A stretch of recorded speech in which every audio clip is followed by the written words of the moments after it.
Right, hello. Welcome to another episode of Tamara Unfiltered. Sorry, I'm a little bit off today. Have actually eaten and haven't smoked much weed, but I've got my children in the house and that always makes me feel a little bit on edge. Anyway, we've got to do what we've got to do to get what we need to get done, so we are here. Anyway, I'm going to keep this quick. I have been thinking, could I maybe move this and just do this every other week? And I'm not trying to cop out, but I just feel like at the moment I'm scrambling to get these podcasts together, and I feel like they're not that great. I feel like they could be a lot better if I maybe had a bit more time. So I don't know, I might move these to every other week. Anyway, let me not go on about that. I want to just first of all say thank you. Last week we had the cannabis and breastfeeding and pregnancy podcast come out, and I think that has been my most listened to podcast to date, and funnily enough it was my 25th podcast that I had published, so yeah, that was quite nice. Anyway, I've had quite a few of you just message me and say, oh, well done, you're so brave, thank you, sort of thing. I don't know if it was brave, but I felt like a lot of that stuff just needed to be said. It is probably, like I said before, the number one question I get from you guys. Anyway, I did have a few messages and I did have a few questions, and it wasn't enough to warrant a follow-up podcast, but this podcast is just a little bit of a catch-up, and I am just gonna go through the questions that I had. Sorry, I'm sweating. You see, I've got my summer vest on. It is like 25 degrees in the UK today, and I am not complaining, but I'm sweaty and hot, so apologies about that. Anyway, like I said, I had a few questions and I just want to go over them very, very quickly, and then, yeah, we'll have a bit of a catch up and I will get on with my day. Now, the first question I had was, did I get my cannabis through smoking or was it through oils and edibles? Now, I've got to say, when I first had my first child, it was Rocco. He's 20 now. This is going back 20 years, and I'm not saying oils and edibles didn't exist, but they weren't in my life. They weren't a thing.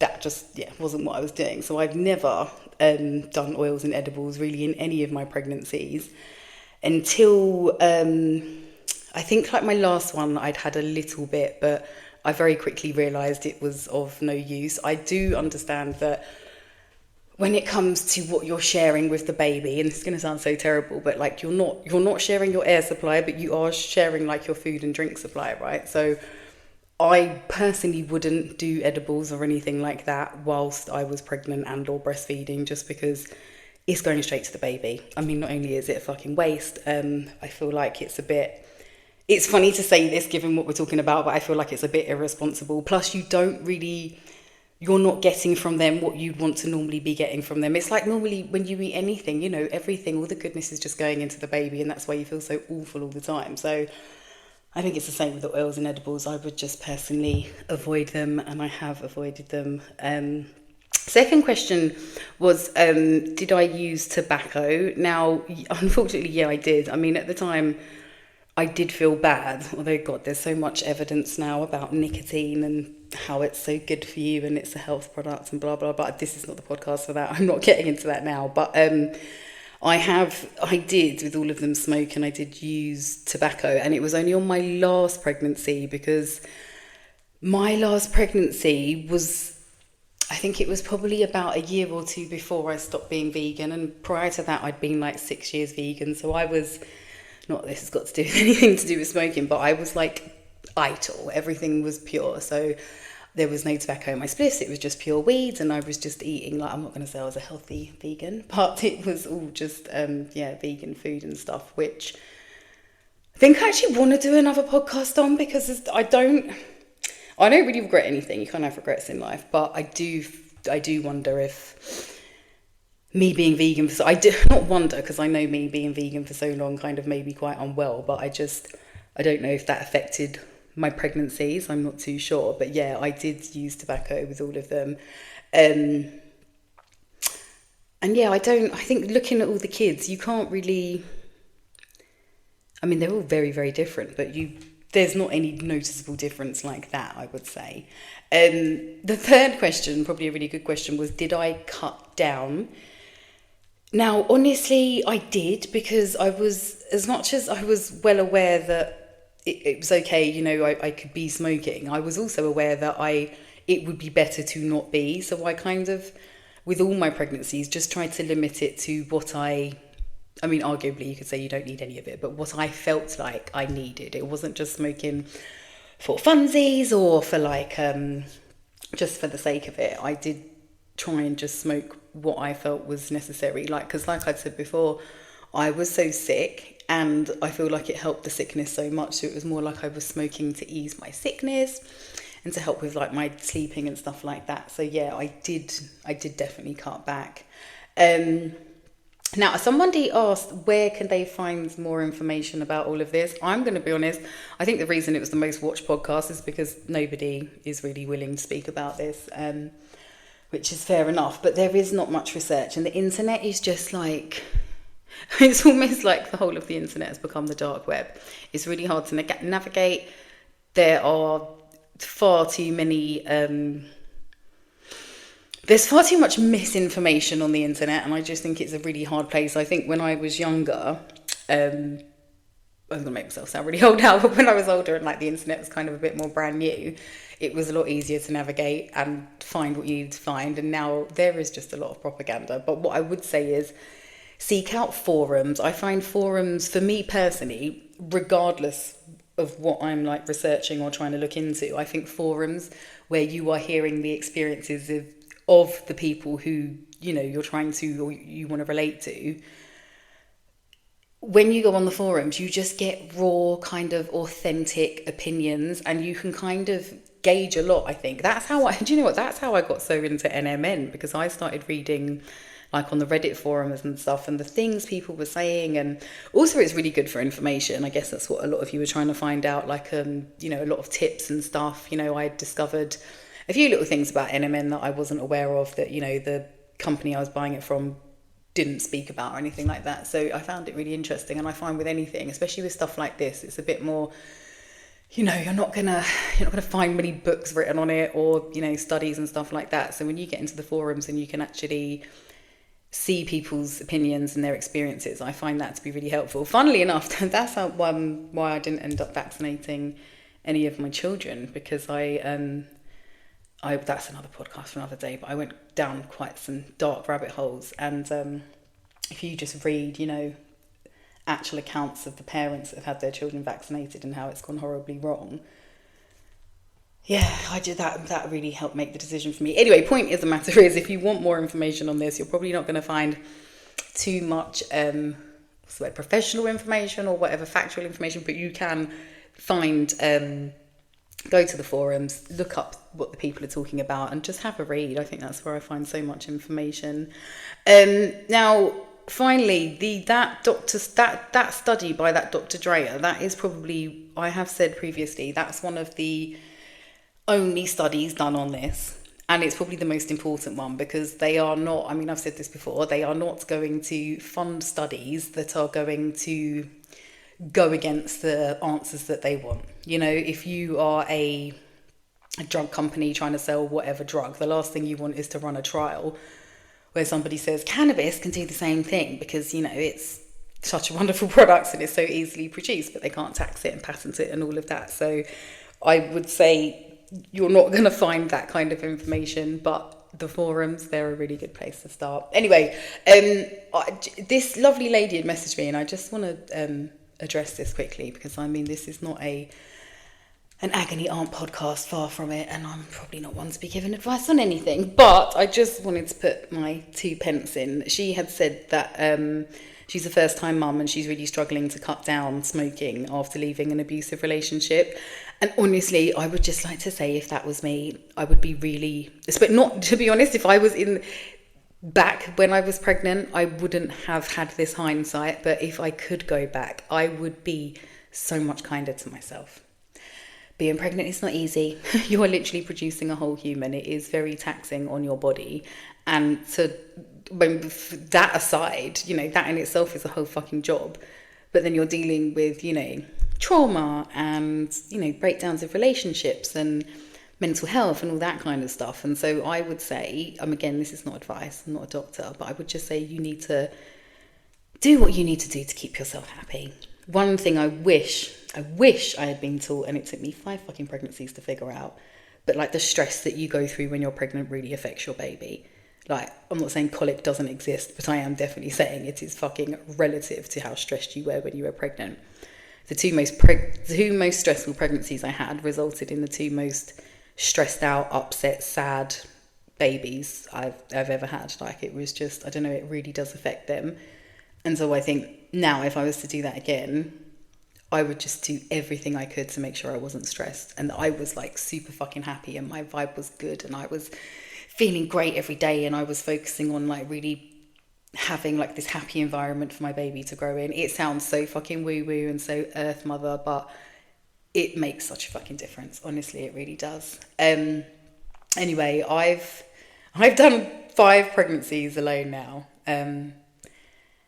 And the funny thing is, would I do it again? Yeah, I probably would, because the result is like really great. I mean, it regularly gives me a headache and causes me to feel like I'm having a nervous breakdown, but I don't know, I would do it again. But I think that whole experience was made better through being able to have like cannabis as a support. And I know that sounds fucked up. Listen, I know a lot of people have probably listened to this podcast and just gone, what a trashy whore.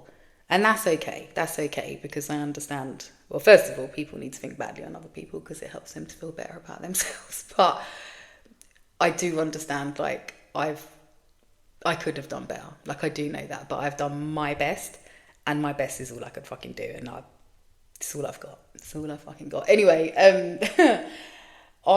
you probably all noticed I've got a nice tan. Sorry, that's the end of that segment of the podcast. There was no more questions. If you have got any questions, just send me a DM and I'll do my best to respond in the podcast. But yes, you probably noticed I've got a lovely tan. I literally went and had, I mean, you call it a break, call it a breakdown. I don't know what you want to call it, but last week I just reached the point where I was just like, fuck all of this. Like, and to be honest with you, I'm getting to that point more and more often lately, and I know I'm very privileged to be able to run off and have like what I am calling a very fucking expensive nervous breakdown. But yeah, I went away last week.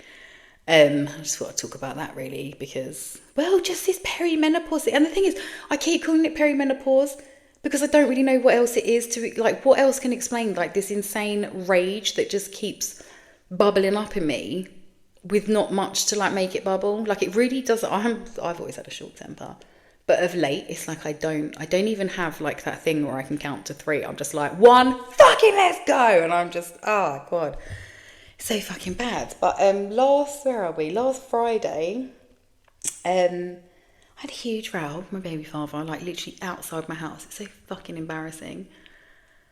He's showed up. Now bear in mind, like, I feel like this is just, you know, like stuff just builds up and the pressure just, whoa, sometimes. Anyway, we're going on like 6 months of him just blatantly ignoring me. He just, you guys know this, I've discussed this, like it drives me insane.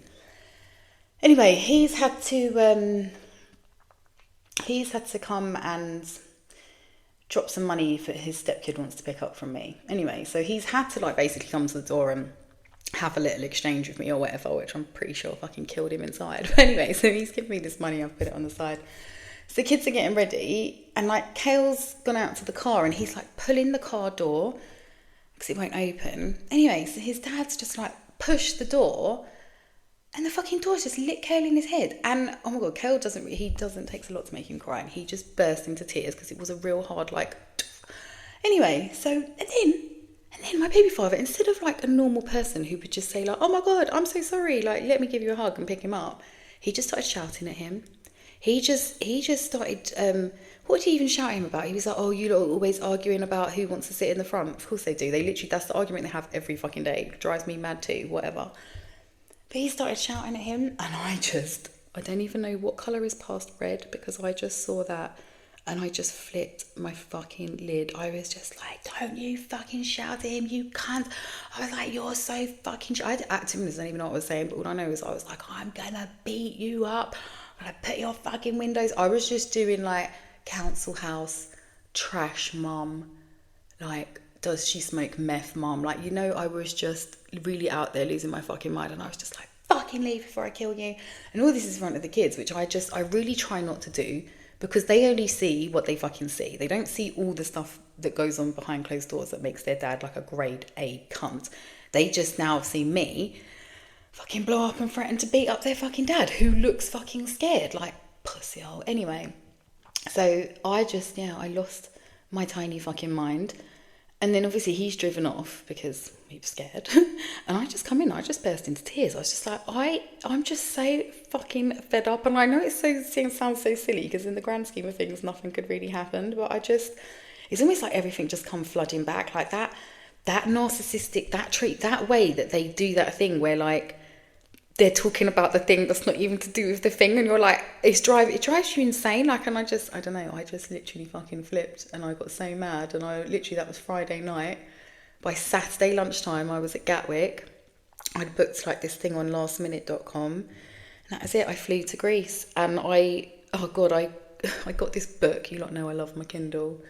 I got this book, which I must recommend this book if you like reading, because it really, even though it wasn't helpful, it was helpful. It was called, what's it called? Hot and Not Bothered, and it's by Harper Ford.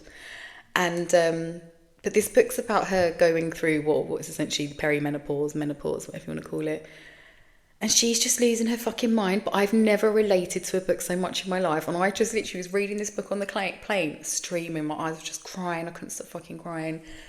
Anyway, so I got to Greece quite late that night. The flight had been delayed and it was a whole hoo-ha. And I got there and I woke up at 6 o'clock in the morning and I just burst into tears. I was like, I don't want to be here, like nothing has fucking changed. So I've got back on EasyJet and I'm trying to get a flight to come back home like a fucking psychopath. The thing's just going round in circles and I'm like, Tamara, why don't you go and get some breakfast and like go to the fucking beach? Like, it cost me so much money. I had to backtrack a bit.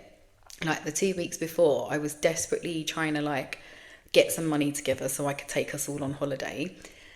And I think that's what pissed me off as well, because I just thought, why I'm literally breaking my balls, considering selling a piece of my fucking kidney to take all these kids on holiday. And I know it sounds fucked up, but it's just like I'm breaking under the weight of just trying to fucking keep them alive in general, let alone trying to do this. And I'm obviously trying to do this because I desperately I just needed a break, like I really did.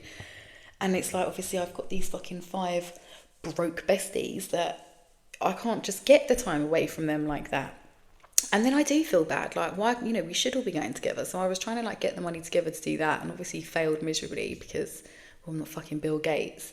And I don't know, but I did have enough money just to take myself away, and I just thought, fuck it, fuck the kids, fuck their dads, fuck it all. Like, I do so much. Like, I literally do so much. I thought, you're due a little breakdown. Like, you fucking deserve it. Because I don't know how anybody actually expects me to keep all this shit together. Like, there's 2 dads and not one of them can contribute financially, but they expect me, one, to pay for them all. And anyway, I flipped out. And like I said, I ended up in Greece and tried to come home, failed miserably at that. And then I just went and tried to fling myself into the holiday. And I spent the first day crying, getting severely sunburnt. I was only there for a few days, but do you know what's really funny? I think pissed me off even more. It was basically the bank holiday weekend. And May is kind of like the month of the year where I actually can catch a break, because I've normally lined it up so they go to their dads on the weekends of the bank holidays. So it's a nice long little break. Now, the last time they went to their dads, which was a couple of weeks ago, which was for the one break I get every year. Well, there's 2, but this is the main one. I spent that time, if you may remember, trying to detox from smoking and crying in my bed upstairs and like going for fucking saunas and stuff like that. Like, it was not fucking good. Anyway, so I just thought, I was so mad, and I just thought, just go, because this is the only time you're going to get this time. And it was a little 4-day thing, and I thought, you'll be back on Wednesday, the kids can come back on Tuesday to Rocco, it's all fine. It's only one extra day, their dads have to have them. Anyway, so I've texted them both literally as I'd got on the flight, because I thought, I know what they're fucking like. So I waited till I was like nearly out the country, and I just texted them. And now the one who had come, like Kale and Knight's dad, come and like done all that, who I guess why I'd gone off like this in the first place, he didn't say anything. He literally didn't say anything. I mean, I think at that point he knew he couldn't fucking say anything, but he just sucked it up, and that was that. I didn't hear anything from him until Wednesday evening when I was back. And Knight had just texted me to say Dad's going to bring us back in the morning, which is Thursday morning. I was like, sweet. But who fucking kicked off? Amelia and Neo's dad. He lost his tiny fucking stupid mind and just, I don't even know. He just texts me going mental, like, oh, you can't do this. You've got to plan these things, blah, blah, blah. Literally going mad. And I was like, are you all right? I was like, it's one extra day. Because bear in mind, he's supposed to be keeping them till the Monday night. And all I'm saying is you've got to keep them till the Tuesday night. He lost his fucking mind. Telling me about he's going to leave them on the doorstep. If the social services get involved, it's on me. I'm like, it's on me. You're going to leave your kids on my doorstep knowing full well I'm not in the country and you're going to say that's on me. I just thought, you're fucking mental. And the thing is, I know he was doing all of that because he'd lost his power. Like, they always have the power because it's like, I've got the kids. Like, what they know I'm not going to let them starve. They know I'm not going to fucking fail. Like, they know that. So I just have to get on with it. But when they've got them and then they know there's no way to get them back to me, I think, yeah, he just lost his fucking mind. Anyway, bear in mind, up until this point, this man lies and says he doesn't work, so he doesn't have to pay me. But he slipped up. He sent me a message saying, oh, I'm not taking an extra day off work. I was like, oh. I said, okay. I said, at least now I've got evidence that you work. Anyway, hear what happened, and this is so funny. And just, again, power to the testament to the power of me, because I don't know why I ever worry, because the way the universe has my back is fucking hilarious sometimes. Anyway, so this is all like Saturday, Sunday, he's going mad. Monday was Monday. Tuesday, because Monday was a bank holiday, I got a text message, right, of the child maintenance people. Now, bear in mind, I don't know if I've told you this before, but I took him to the CSA many, many years ago and tried to put him on the collect and pay thing. If you don't know, it's like for the men who don't pay for their children. The government will collect the money for you, but they'll take 20% of it. It's fine, whatever. When they're not giving you nothing, you don't mind. 20% of nothing is nothing anyway, so it doesn't matter. So he was on this collect and pay thing, or was supposed to be, and I think the month they were supposed to start collecting it, he literally called me crying. I've said this before, my baby father's cried twice in his life, yeah, to me. And one of the times was him crying, saying, can I take him off this collect and pay thing? Now, call me a dickhead, call me a sucker, call me what you want, because I am a fucking idiot. But I took him off of it. And I told them that he was paying me directly. Now, he was supposed to give me £600 a month. He never ever gave that to me. He was only ever giving me 200, and it lasted for a few months, and then it stopped. Anyway, bear all of this in mind, because on Tuesday, randomly, I had a message from child maintenance saying, oh, we've recalculated your payment. Such and such is supposed to pay you £320 odd a month. And I was like, oh, is he? Okay. So I've gone into the account and I just said, look, I want to do the collect and pay thing again. And that was that. But I just thought, how crazy is that? And now the thing is, I know he sat there screaming, going, this bitch has reported me to the CSA. No, babes, I didn't. The universe done reported you, or did whatever it had to do to make you see financially abusing me and terrorizing me. Like, this is not okay. Like, it's not okay. Because the mad thing is, like, they do take advantage of the fact that as much as I'm scary and yeah, the universe has got my back and blah, blah, blah, they just take advantage of the fact they know I look after these kids and I look after them well. They know I'm not going to sit here and make these kids want for a damn thing because they're not providing. They know that. They know, if anything, it makes me go fucking harder, because I'm like, I'm not going to have my children suffer. But them doing that to me, it's basically financial abuse. And I don't like to say that because, you know, got to keep it gangster and we can't be admitting to be getting abused. But at the end of the day, that's essentially what's being happening. Anyway, so I've instructed them to do the collect and pay thing. I don't know what's going to happen. To be honest, I mean, if he does phone me back crying, begging me to take it off, I will use that opportunity to get my weekends back. And I was thinking, do you know what the funny thing is? I know this sounds fucked up, like, because I've got 2 baby fathers and I've only taken one of them to the CSA, and I'll tell you why. It's because this one I'm talking about is visibly okay. Excuse me. He's like always got on like very nice trainers. I know how expensive trainers are. He's got on the nice tracksuits. He's out. He can go on holiday. Like, he's all right. But my other one, he's visibly fucking poor. Like, and it actually breaks my heart, because life shouldn't have gone that way for him. I mean, maybe that's the way it's gone because he's fucked me over so many times. I don't know, but he's visibly poor, and he's so visibly poor that I genuinely couldn't do that to him. Like, there would be no fucking point. Like, to be honest with you, like, that's how bad his situation is. So I kind of feel like there's no, I don't know, I wouldn't do that. And with him as well, it sounds so fucked up, but like, I feel like he's the one who actually cares a bit more, as fucked up as he is. Like, the other one, who's now got to pay this money, he's basically said to me before, if I have to pay you, I won't see the kids. So yeah, anyway, this is what I deal with. Anyway, I'm not complaining because you know what, things could be 2 billion times worse, but I'm just letting you know what happened. I had a little breakdown. In fact, you know what, not even a breakdown. I just had a fucking break. I deserve one, and I took back my power for a little while, and I went and did what I needed to do. And you know what? The kids were fine. The worst thing I felt was like, oh my God, I felt so bad because I hadn't taken the kids on holiday. I got back and they were like, oh, where did you go? And I was like, Greece. They're like, oh yeah, that's nice.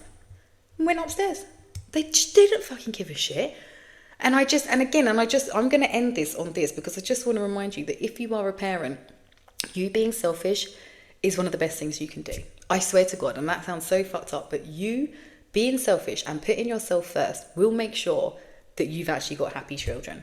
And I'll tell you why, because I am the glue that holds this shit together. Like, it is me. Everything falls to me. Like, if I don't go and put food in the fridge, nobody's eating. If I don't go and make, like, nothing happens without me, right? And if I am not okay, like how I was last week, where I felt like at the end of my fucking tether, like I can't cope anymore, how am I going to look after my children? How am I going to be okay? And I say this all the time because I used to notice when I was younger, especially when the kids were younger, when I was having a really bad day, I don't vocalise it because I'm just not going to put stress on my children like that. But I would notice regardless, they'd be having a bad fucking day. Like, it's like almost like if I'm acting up mentally, they're acting up mentally. And that's why I always say, put yourself first. Look after you first, because if you're okay, your kids will be okay. And it is not selfish. And like I said, I went on that holiday and I felt so much better. I mean, after the first day of crying and sunburn, God, I met a really lovely guy, actually, not to like that, I know what you look like. I met a really lovely older Norwegian guy who basically lives under the Northern Lights. He lives like in the Arctic Circle, but I felt like we really needed each other on that holiday. I had booked like this adults only, it was basically over 70s, like I was the youngest person there, but I booked it because I just wanted to be around old people, quiet people. But yeah, he was there on his own, and we became pool buddies, and he asked me out for dinner one night, and we're still texting now. We've been texting like every day since the holiday, and he's such a sweetheart. And I don't know, it was just nice to meet him, I guess. And I would like to say that as well, like, go and travel. Like, don't ever be afraid of it. Don't even just travel, like, do stuff on your own, because it's such a different experience. Like, don't be afraid to do stuff on your own. Like, I if I hadn't have done that on my own, I wouldn't have met Frank, you know. And it's just, you kind of have a different experience when you're on your own, because when you're with other people, you're with them, so no one's going to just talk to you, are they? But when you're on your own, it kind of opens you up to, I don't know, I guess some weirdos, but I don't tend to attract that. And I don't know, it was just nice. It was a good time. And this is going to sound so fucking mental, but I'd been getting up to do sun gazing. If you don't know what sun gazing is, you should get to know. It's a really, really powerful thing. It's like if you stare at the first 10 minutes of the sun and the last 10 minutes of the sun, it like basically gets you fucking high as fuck, but it energizes you. Like, it's good for your eyes, it's just good for all sorts of things. Anyway, so I tried to do this on the last 2 days of the holiday, and on the last day I literally saw God. I swear to God, and this is not now me giving my life over to whatever, like, I saw God in the true sense. I didn't see the God that they try and tell you lives in church and that all of this shit that they took. I saw actual God. Like, I saw the sun come up, I saw the rays come out like that, and I just thought, this is fucking it. This is life. This is what gives us energy. This is the joy. This is everything. This is all that it's about. And I don't know, it sounds stupid, like I had a good moment, like clearly stoned, but I don't know. There's something about being near the sea and the sun that is just very, very healing, especially the sea. I spent a long time while I was away just staring at the sea. As it was coming in, I'm breathing in the peace, and as it's going out, I'm letting go of my stress. And there's something about, you know, the ocean. It's just so big, it's so vast, and so, like, I just literally asked it to take all of my problems, because I was like, I can't handle them. Maybe you can, and of course it can. It's the ocean, it's massive, right? So I don't know, I just felt fucking bastard stupid Amazon. Right, well, I'll get that in a minute. He's walked off. Oh my God, guys, sorry, this is all about to get a lot better. That's my new phone case for my new phone that I've had for 4 days and haven't been able to open because I didn't have a cover for it. But I just wanted to apologise if there's been any sound issues of late, because I just thought it was just me, but I think it might actually be my phone and carrying through. Anyway, let me not digress. Point of the matter is, that's my new phone case. Next week, you're going to see a fresher, clearer Tamara, because I'm obviously going to have a new camera.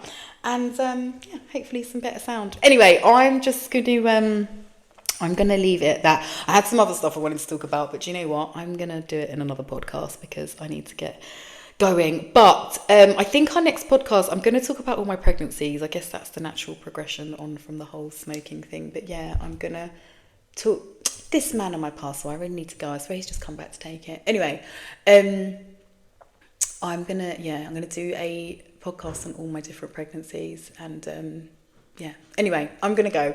Thank you for listening. If you haven't watched last week's episode, go and watch that, because that was, like I said, that was a really good one. And I will see you all next week for a pregnancy podcast, and it will be a big one because there was 5 of them. Anyway, I love you all. Thank you for listening. Lots of love. Mwah.